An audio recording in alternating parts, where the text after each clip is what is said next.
But perhaps one of his greatest achievement was he helped create a new mindset, a mindset that rejects extremism, breaks the cycle of reaction, and replaces anger with compassion and inculcate love of God.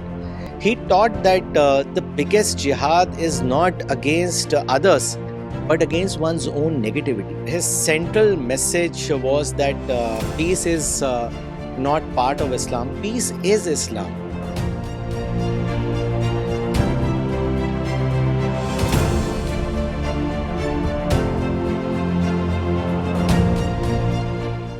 Welcome everyone. Today is a very special day for all of us at CPS International. It's our Founders Day, a moment to take pause, reflect, and recorrect with the vision on which the institution stands. CPS, as you all know, is inseparable from the life and thought of Maulana Wahiduddin Khan, a man who spoke about peace not as a slogan, but as the way of responding, the way of thinking, and the way of living. At a times when the world was driven by lot of reactions, Maulana kept on reminding us very simple thing but yet profound, that inner peace, inner reform comes before the outer change, and peace begins in human mind. I'm glad to have Dr. Rajat Malhotra with us, who is senior CPS member, who is someone who has closely mentored by Maulana himself. Spending many years in his company, he has not only learned through words but through observation and experiences. So, welcome, Dr. Rajat Malhotra. How are you? Good. Thank you. Thank you, Vikrant, for having me in the CPS studio today. So, Dr. Rajat, we would like to start with the very basic about CPS International and Maulana Wahiduddin Khan. Please tell us something about that. Yeah, sure. Maulana Wahiduddin Khan was an extraordinary man, way ahead of his time. There are moments in life when you meet someone who changes the direction of your life, and their words not just inform you but transform you. Maulana Wahiduddin Khan was such voice, a scholar, a thinker, and a global ambassador of peace. He would say that violence, anger, confrontation, these are tools of human failure of human spirit, and positive thinking, dialogue, spirituality. They are the tools of change. But perhaps one of his greatest achievement was he helped create a new mindset, a mindset that rejects extremism, breaks the cycle of reaction, and replaces anger with compassion and inculcate love of God. He taught that the biggest jihad is not against others, but against one's own negativity. Through more than 200 of his books, from God Arises to Prophet of Peace to Spirit of Islam and Quran commentary, he reintroduced Islam as a religion of compassion, reason, and spirituality. And he did not just stop at theory. At the age of 75 years, he founded Center for Peace and Spirituality International, uh, a kind of a movement that spread from India to far corners of the world, encouraging positive thinking, interfaith dialogue, building bridges between community, and welcoming people, irrespective of faith, to discover God through reflection and gratitude. Um, he was awarded with many national and international awards. In India, he got the top awards like Padma Bhushan, Padma Vibhushan, Rajiv Gandhi Sadbhavna Award, National Citizen Award, Communal Harmony Award, and many others. And internationally, he was given Peace Demurgers International Award, which was given by Nuclear Disarmament Forum, along with Vladimir Putin of Russia, Archbishop Desmond Tutu, and Princess of Yugoslavia. He also was honored with Lifetime Achievement Award um, in Canada by ISNA, and a Muslim Forum gave him award in Abu Dhabi. So his journey carried on, and he never focused on the awards, but his work was recognized. Today, I would say a world divided needs bridges, a world angry needs compassion, and a world restless needs spirituality, and a world confused needs clarity. And this is exactly what is the role of Center for Peace and Spirituality International. And CPS International, along with its members across the world, are carrying forward his legacy of positivity and a hate free world. Very nice, Dr. Rajat. Uh, as I've mentioned that you have spent quite a good amount of time with Maulana himself. I mean, you have been there, you have witnessed many things. So, if you can share some of the personal experience or example which you taught directly from Maulana and really helped you to understand. So, Yeah, there are many, Vikrant. One experience that I recall, because that was his way of teaching and mentoring everyone, all the CPS members across the world. I would usually, on the way to office, stop by his house and spend some time. And early morning, he would sit in his balcony in silent contemplation. So one day, I reached earlier than usual, and I parked my car and I saw him sitting in his balcony. So I opened the iron gate, the lock from the top of the gate, and just went straight up.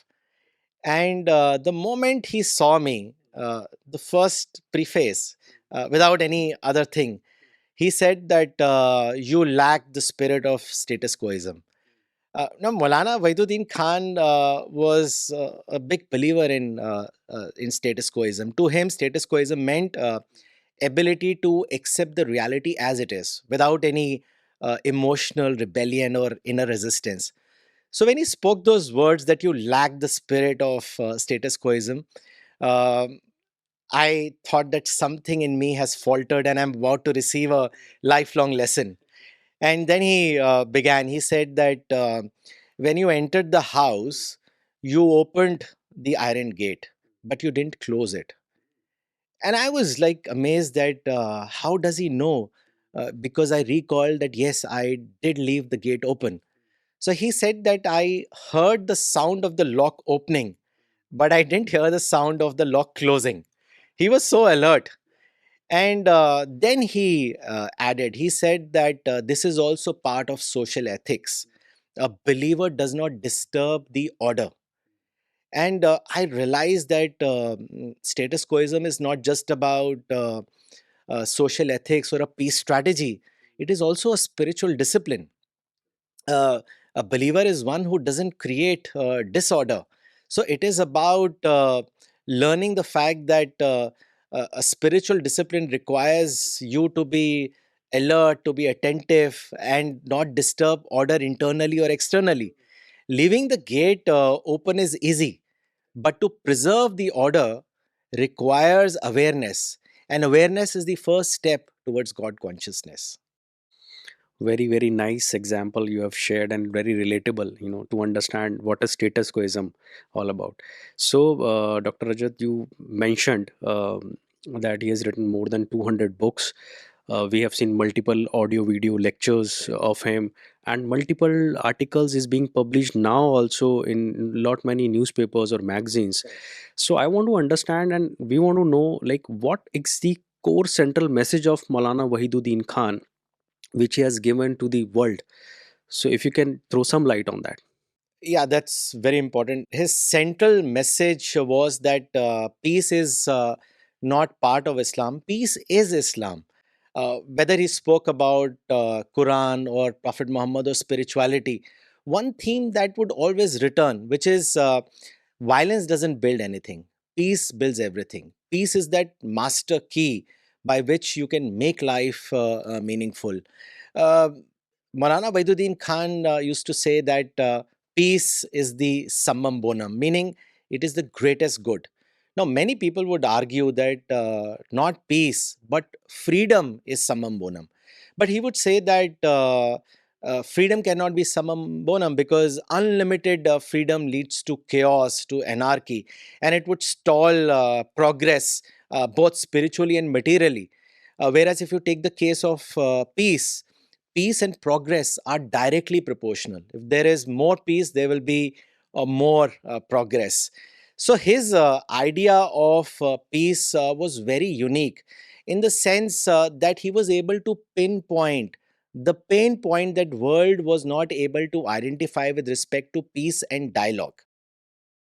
He said that for peace to come about, unilateral adjustment is required. Now, take the example of International Labour Organization (ILO), which is a UN body. Its constitution says that real and lasting peace is built on social justice. But if that were true, then why is it that in human history we don't see peace with justice? And the reason is that most of the scholars tie the idea of peace with many extra conditions. They say that peace will come about, or peace is acceptable only if there is no human right violation, there is no inequality, there is no injustice. But Malana's idea of peace was that you can have peace only on unilateral terms. And for that, you need to abandon confrontational activities like political activism, protest based activism, human right activism. And the moment you do that, there's a logic to it. The moment you abandon all these, confrontational tactics, uh, normalcy is restored, and when there is normalcy, there is peace. And peace gives you a lot of opportunities. And then with wise planning, you can achieve all that you call as social justice. So in Quran, there is this verse which says, God calls to the home of peace. It clearly indicates that God wants this society to be peaceful. And it says that in Prophet, you have a good example. Now, when you analyze this verse, that in Prophet you have a good example, and you study chapter 48, verse number 1, Quran says, we granted you a clear victory. Now, this verse came, Vikrant, in the context of Hudaybiyah Treaty. Hudaybiyah Treaty was signed at a place called Hudaybiyah. It is 24 kilometers away from Kaaba, and hence the name Hudaybiyah Treaty. Now, the interesting fact about Hudaybiyah Treaty is that Prophet Muhammad, may peace be upon him, was not able to achieve the objective for which he had set towards Kaaba along with his 1400 companions, because he was stopped at Hudaybiyah and he had to return back. And that is how the treaty came about. It was signed. And that treaty was like one sided treaty, and after signing of the treaty, this verse came. So one of the companion remarked that how can this be a victory when we were not even allowed to visit the house of God? But Prophet said, no, indeed, this is a victory. And as we know from the history, that 628 AD Hudaybiyah Treaty was signed, and 630 AD, less than 2 years, Mecca was conquered. So it basically gives us a message from the life of Prophet Muhammad that uh, do whatever it takes uh, to establish peace. Hostility can be ended only through dialogue and communication. And to sum up, Maulana's idea of peace, which is derived from Quran and from the life of Prophet Muhammad, one should aim for practical peace and not ideal peace. And practical peace comes through practical wisdom, which basically says that go for unilateral methods. And if you make peace conditional, if you make peace a necessary condition as a bilateral agreement, then it would be impossible. So, Dr. Rajat, with your explanation, I understand to maintain peace, positivity is very essential part. So, if you can just tell us about like what is positivity means to Malana and how what is its application in the normal life. Right? No, you are absolutely right. Maulana Wahiduddin Khan was positive to the core. He would receive threats, abuse, and mocking letters. But his standard response would be, they are doing their job, I must do mine. Essentially, meaning that stay mission focused despite negativity. Once he ordered a paperweight from a Delhi shop, and the paperweight arrived cracked. Now, normally, a person would get upset and angry, but he said that this paperweight still performs its function as a normal paperweight do. So why waste time on negativity or complaining? So for him, positivity meant to focus on what still works and ignoring what doesn't. He used to say that if you desire an orchard of Marifa, that is God realization, then you have to grow within and you have to turn yourself into a positive personality. There is a very good hadith. Prophet said that do not do tit for tat. And it essentially means that if somebody tries to harm you or say something negative, you still return good back to that person. Now, there are men and women who desire God realization, and that is only possible, Maulana Sahab used to say, if you are engaged in positive thinking. And at the same time, you would agree that in a society, it is not possible to only have favorable circumstances. Unfavorable situations do come about. The best way to stay positive, or the formula for staying positive, is to free yourself from emotional baggage or negative baggage by returning good for whatever bad has been done to you, and convert your negative experiences into positive ones, like Molana used to emphasize. I once witnessed a very interesting interaction. I was traveling with Maulana Wahiduddin Khan Sahab, and we were at the Geneva airport. So there was an Indian lady who had been in Switzerland for a couple of months on some social project, and she was returning back. So when she saw Maulana at the airport, she came to him and she began interacting. She was very happy to see Maulana Saab. And in the conversation I was witnessing, she began complaining about many things. So Maulana gave her a patient hearing. And then Maulana said that the solution to your problem is that you should adopt cow culture. And she was very curious. She said, "What is this cow culture?" So Molana said that if you see a cow, it converts non milk to milk. It takes grass, twigs, leaves, and through a divine process that goes about in its belly, it returns something very healthy, something good to humanity, which is milk. So he said to that lady that you will always have negative, provocative, unexpected experiences. Convert them into positive experience and return back to humanity something which is good. She liked this analogy so much that she said, Maulana Sahab, I am really going to try to change myself. So Maulana's idea was to be positive in every scenario, make the other person also positive. He would size a person up and then explain in the framework of that person. There was one lady who was deeply spiritual and religious, and she was in deep work stress. So Maulana said to her that let me give you a spiritual formula that was given by Prophet Muhammad, may peace be upon him, and she was immediately interested.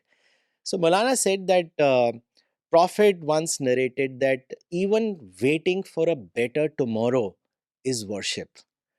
She was so thrilled to hear this, that even waiting for a better tomorrow is worship.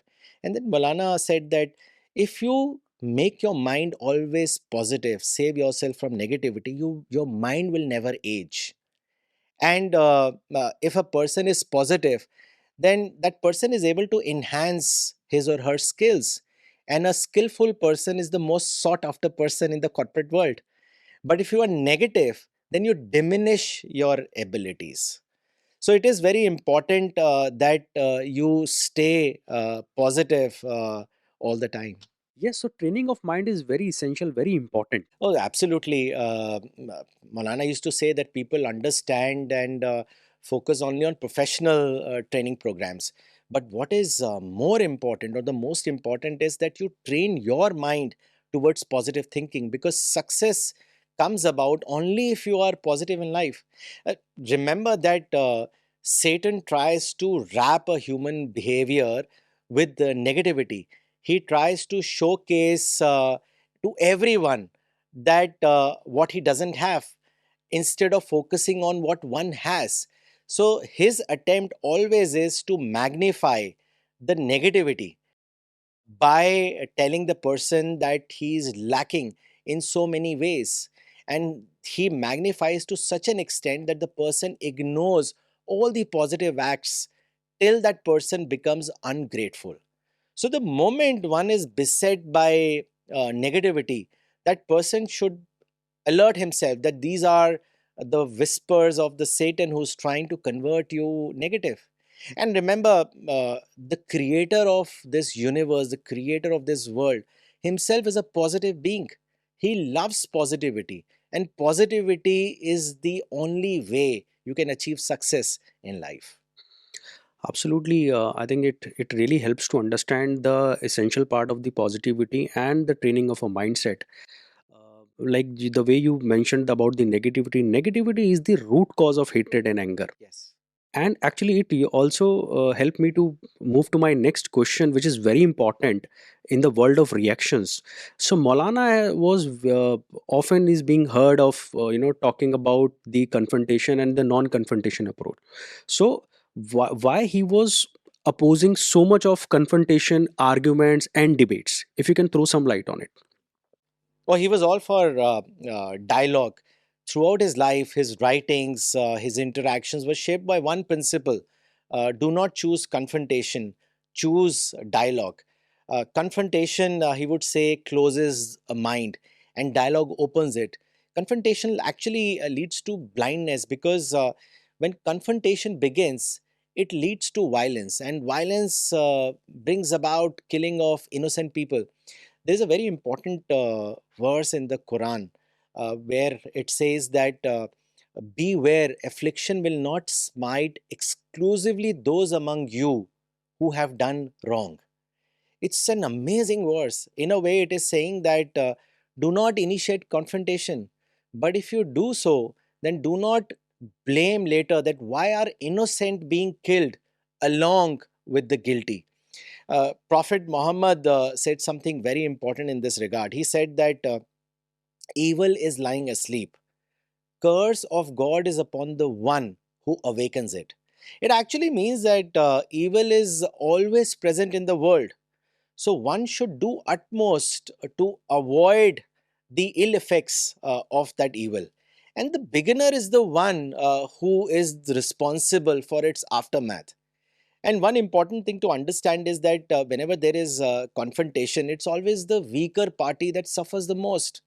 So the weaker party should also realize that they should not let difference reach to the level of confrontation, because if that happens, then they cannot complain later about the consequences. There is a principle in the Quran which we get from the verse that reconciliation is the best. Asul o khair. The opposite of that would be confrontation is the worst. Reconciliation is the only way that you can progress a nation or a society. Uh, and if you study Quran, you will find that there is emphasis on dialogue. It says in one of the verse that they conduct their affairs through mutual consultations. So dialogue is very important. The way that we see in the society that controversial matters are being argued in the form of debates or arguments, that is not the way, because in a debate one party tries to showcase its superiority over the other. There can never be learning in a debate, but there is always learning in dialogue. And this is how the companions of the prophet were. It is said about Hazrat Umar bin Khattab that he would always learn from the other person. Now, how can you learn from the other person unless you engage in a serious dialogue or in an interaction? So it is very important that one should avoid confrontation at any cost.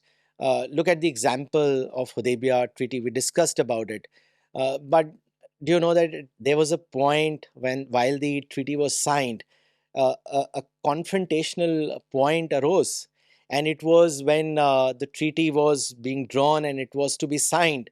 Then Prophet Muhammad, may peace be upon him, he signed with the title, "This is from Messenger of God, Muhammad." And Suhail ibn Amr, who was leading the delegation, he objected to it. He said, "We do not accept you as Messenger of God. So remove this title and simply place Muhammad ibn Abdullah, Muhammad son of Abdullah." And companions were agitated. I mean, just imagine a title being bestowed upon by God Himself, and Prophet agreed to remove that title, and he simply made the companion wrote Muhammad ibn Abdullah. This is a remarkable example that Prophet wanted to avoid confrontation at any cost, and the treaty came into existence. And then we know what happened. The verse came down that we granted you a clear victory. Similarly, there was another instance when Makkah was conquered and they were about to enter Makkah.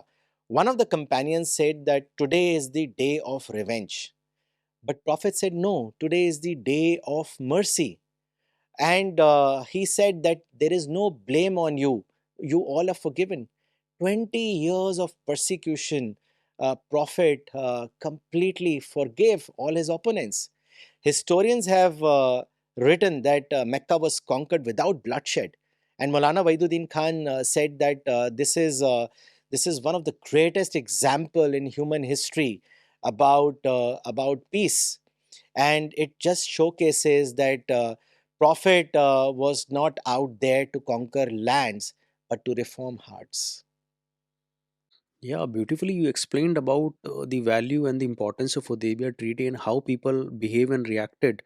It could have been a very difficult otherwise to have those treaty, and the looking at the results which they have achieved. But still, what happens in the kind of world we are into, and we are human beings interacting with each other. You've explained about the mindset. You've explained about how people are dealing with it. Now my next question, which is in a day to day daily life, everybody is encountering the problems, everybody is encountering the criticism, everybody is encountering the negativity. So my question to you, Dr. Rajat, that how, like, what was Maulana's understanding and how Maulana's ideology was dealing with the negativity, criticism, and this anger management. Or he would always say that negativity is like self killing. People usually are negative because they live in the past, and Maulana would always advise that live in the hope of future. And when he used to say this, many times it happened that people would say that it is very difficult.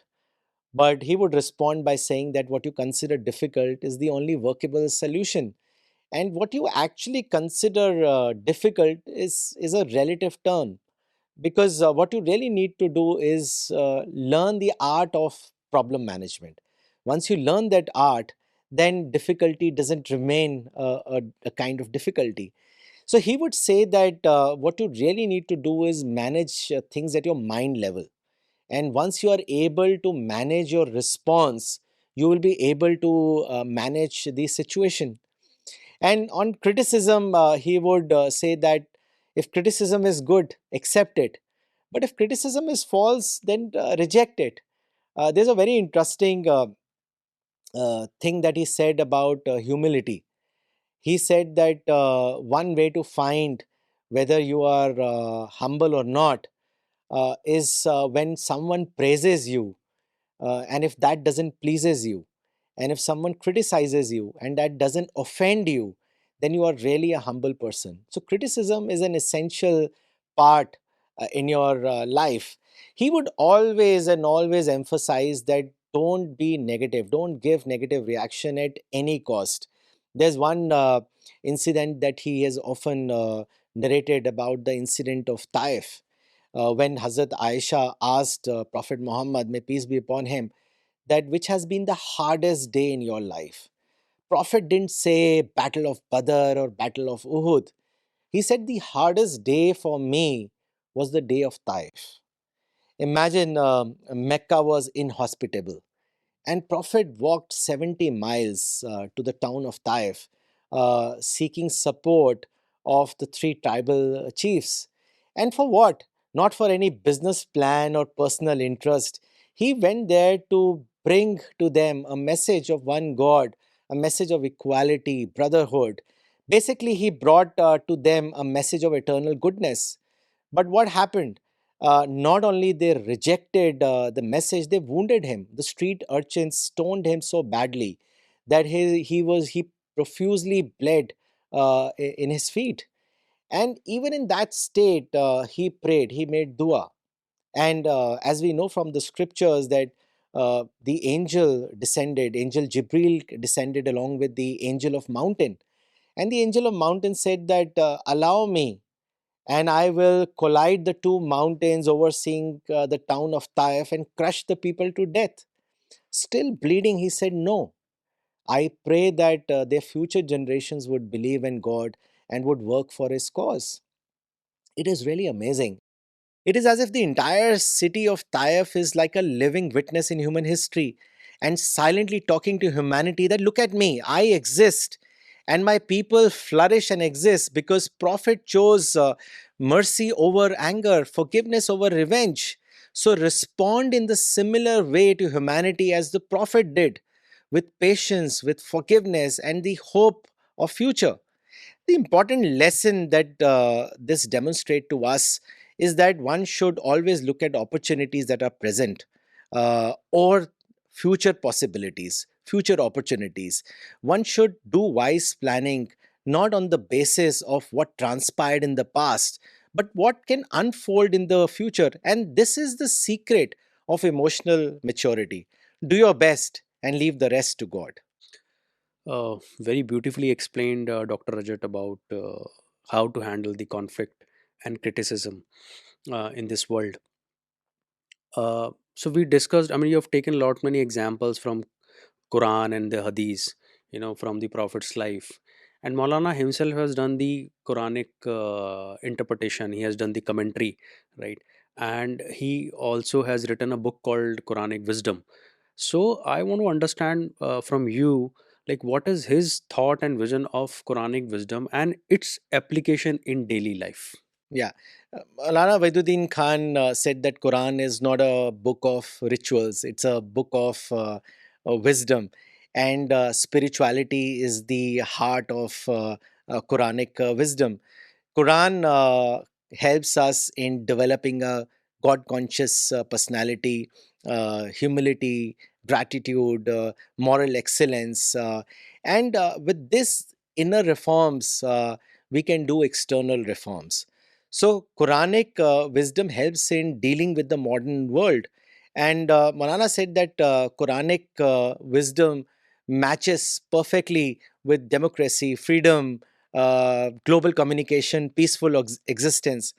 But the basic theme of Quranic wisdom is to tell humanity what is the creation plan of God. All the other subjects that Quran touches upon, directly or indirectly, answers about the creation plan of God. Everyone today wants to know, who am I? Why am I here? What will happen to me after death? What is success? What is failure? What is the real purpose of my life? So, in one sentence, what is the creation plan of God? And Quran answers that in chapter 67 when it says, God created death and life to find out which one of you is best in conduct. He's the mighty, the forgiving one. So here, death and life basically talks about pre-death period and the post-death period.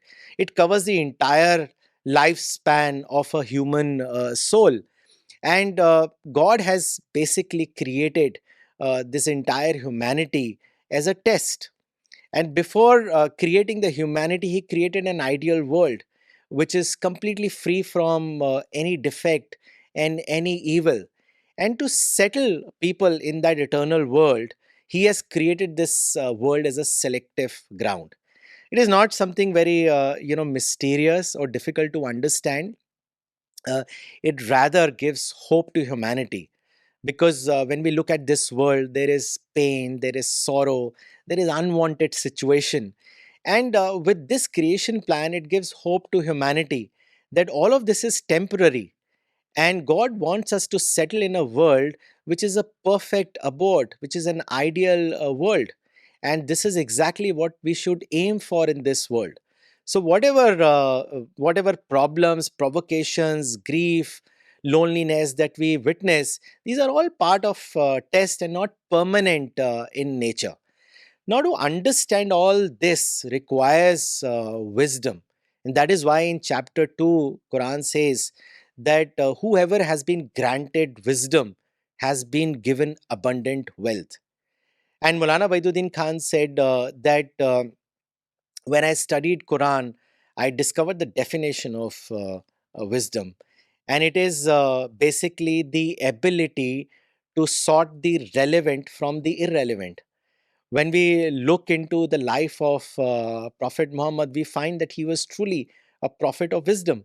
And Dr. Michael Hart, as you know, he wrote a book called The Hundred, the most influential person in human history. And he ranked Prophet Muhammad as number one personality. He wrote that he was supremely successful both at religious as well as secular level. Now, Maulana said that he did mention Prophet as the number one personality, but he did not give the reason for his supreme success. And he explained that the reason for Prophet being supremely successful was because he applied Quranic wisdom in his life. Every situation that he faced, he applied Quranic wisdom. And whoever does that today will be successful. So, if it is a Quranic wisdom, then what is spirituality, Dr. Rajat? Yeah, so Quranic wisdom is Quranic spirituality. It is mind based spirituality. It helps in developing a person in the complete sense of the word. I mean, the way he interacts with the world, his conduct, his behavior, everything is colored in the same divine color.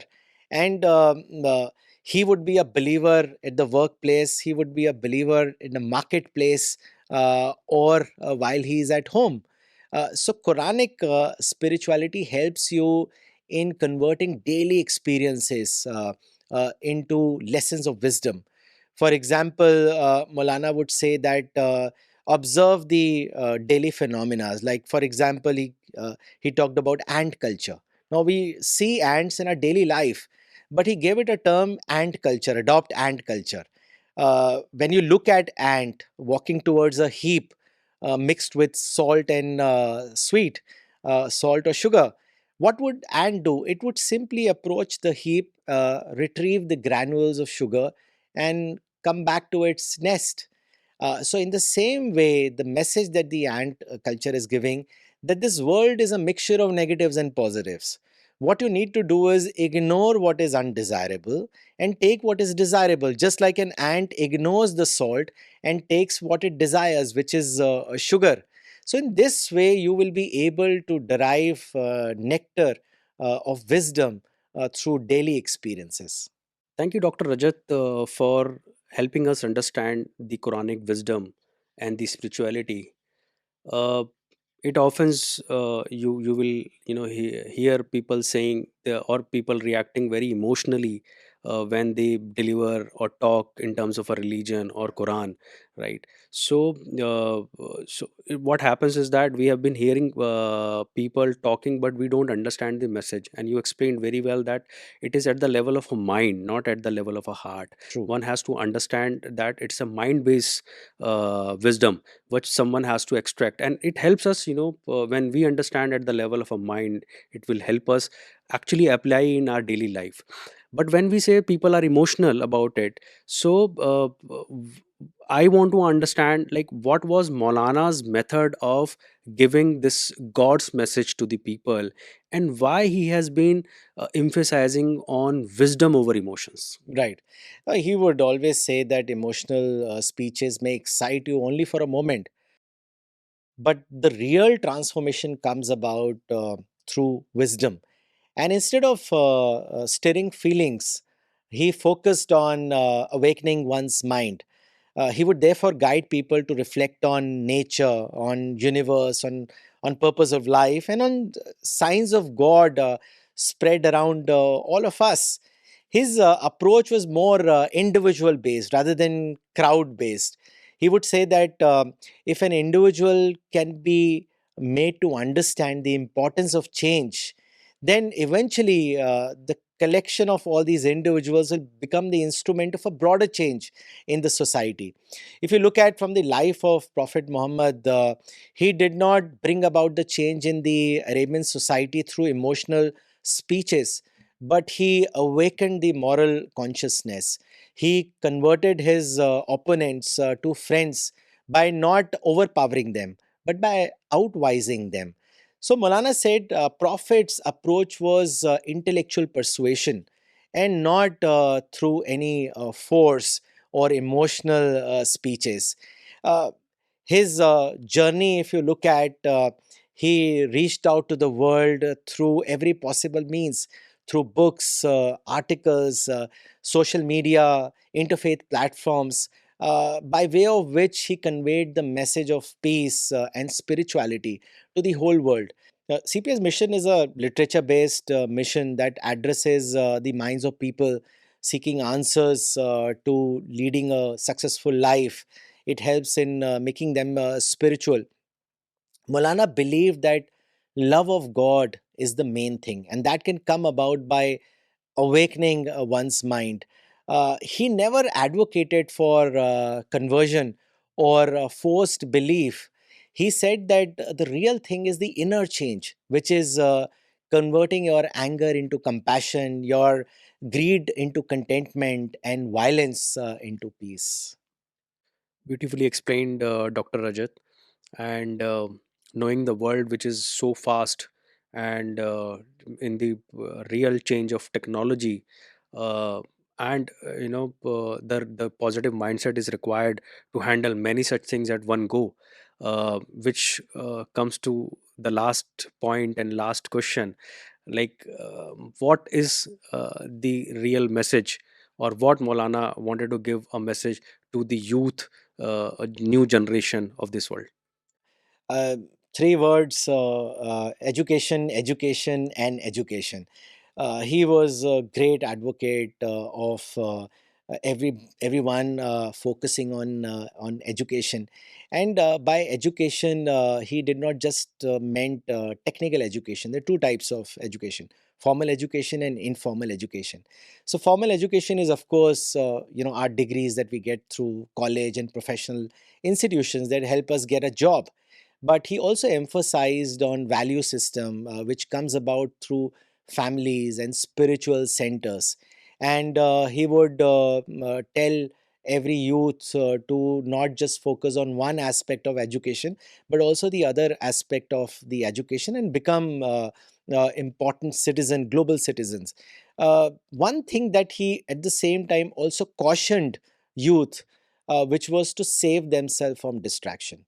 If you see in the today's scenario, today's youth wants to be prosperous. They live in the psychology right here, right now, and they think that if they become rich, they will be happy in life. But happiness is not something that is only achieved in a present state. Happiness, or true happiness, is something that continues till the last moment of your life.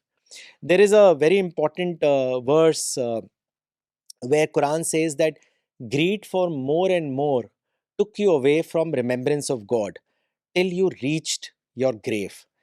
And this is exactly what we are seeing, that people are increasingly becoming materialistic, and materialism brings in greed.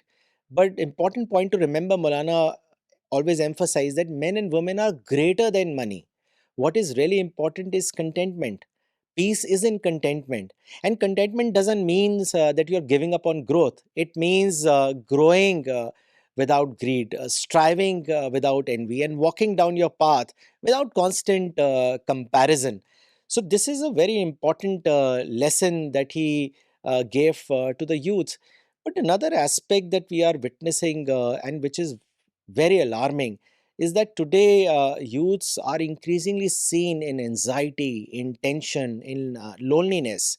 And the reason usually they cite is that they fail in the first few attempts and they get dejected.